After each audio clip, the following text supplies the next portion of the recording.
大龄剩女40岁以上的只有移民这一条出路吗？今天我想聊一下这个话题。前段时间，国家移民局发布的一则消息，从严限制中国公民非必要出境，上了微博热搜，还有舆论称绿卡被减，护照停办。然后就有一些人大肆宣传中国不允许移民留学呀，这些假消息意图歪曲抹黑我国出入境管理政策，干扰常态化疫情防控啦。你知道有多少人是做移民生意的吗？这里面油水大着呢。这些人为了生意，哪管什么黑白真假、国家情怀啊？你想认就认吧，没人拦着。还是留学移民都 OK 的。我只是想聊一聊，我为什么没有移民？有用的留下，没用的有用的拿走，没用的留下吧。我发现越是没有出过国的，越想移民，总以为外国的月亮还是那么圆。我是个什么样的人呢？就是那种第一次出远门读大学都哭的人，第一次跑到一个人跑到香港都激动的哗啦啦的那种。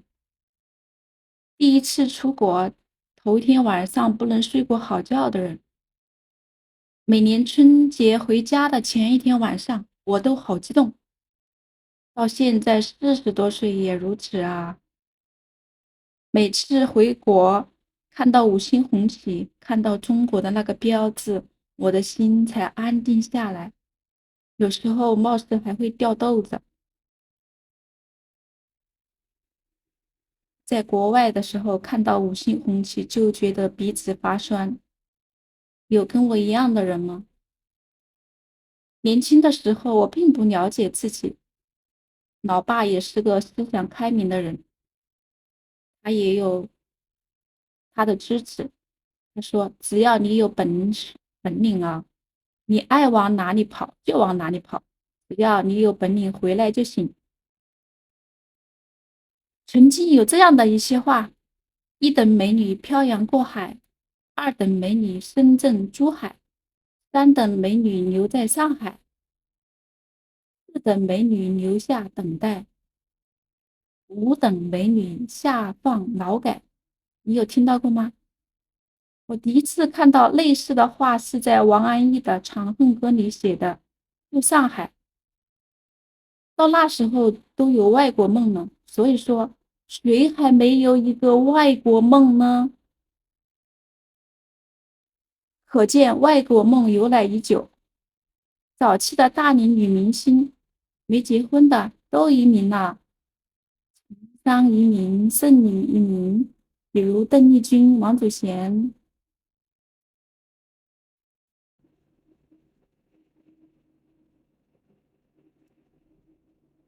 年轻的时候，我想，如果我30多岁没找到理想的另一半，那我就移民养老吧。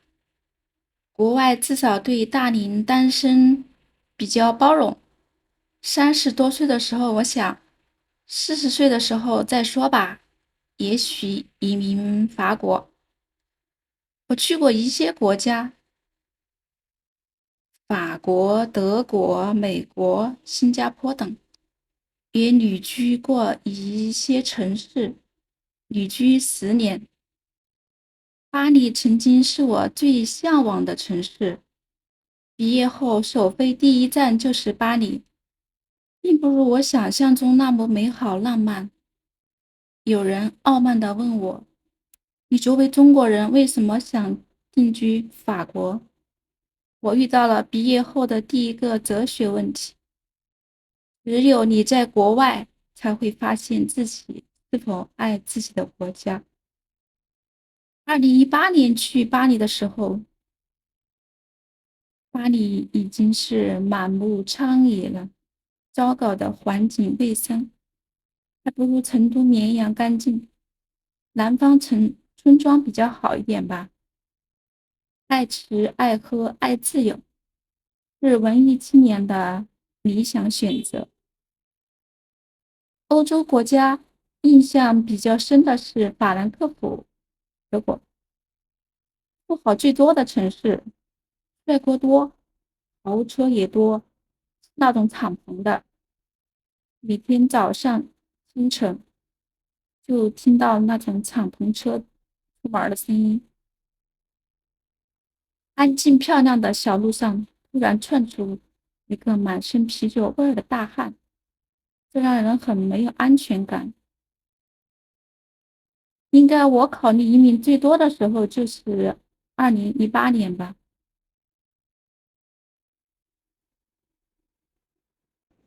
到了40岁的时候，我有一种豁然开朗的感觉。我一个这么热爱中华文化的人，那种影响已经深入了我的骨子里。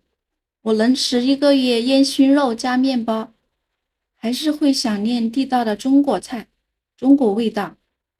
回头一看，那些国家对华人的包容没那么大，幸亏没有移民。随着西方媒体天天 anti-China，这种隔阂会越来越大的。尤其是疫情期间，看到许多反华媒体的嘴脸。前段时间看上海封城，听说有一堆人想移民美国呢，我就纳闷了，这些人移民都不看一下国际新闻的吗？钱多就移民是吧？至少得选择一个对中国、对华人比较友好的国家移民吧，我是这样认为的。中美冷战还是要考虑一下吧，万一哪一天美国耍赖，冻结你的私有财产呢？欧洲今年断气，疫情，理智的来说，还是过几年吧。虽然我不想移民，但是呢，有人问我就这样建议了。很多已经移民的劝我，我发现他们对中国的印象还停留在10多年前。现在我觉得在中国生活挺好的，也许是年龄大了吧，有种落叶归根的感觉。老了和爸妈一起过田园生活也不错。李显龙讲过一句话：华人不是中国人，不要落叶归根。我不知道原话是怎么样的，也许是那种反华媒体把这句话的本意给曲解了吧。华人的确不是中国人，但是你在外的华人，在外国人眼里，你就是中国人。中国人代表华人，不要落叶归根。对于新加坡来说，当它本来就是独立出去的，所以说对新加坡人来说，这句话也没有问题。但是对在外的中国人，那就不好说了。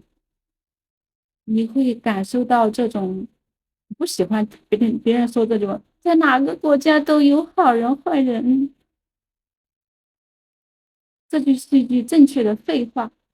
当他们国家的媒体天天在鼓吹这种安之圈的，或者是说对中国没有客观的报道的时候，你觉得他们大多数民众会非常非常欢迎中国人吗？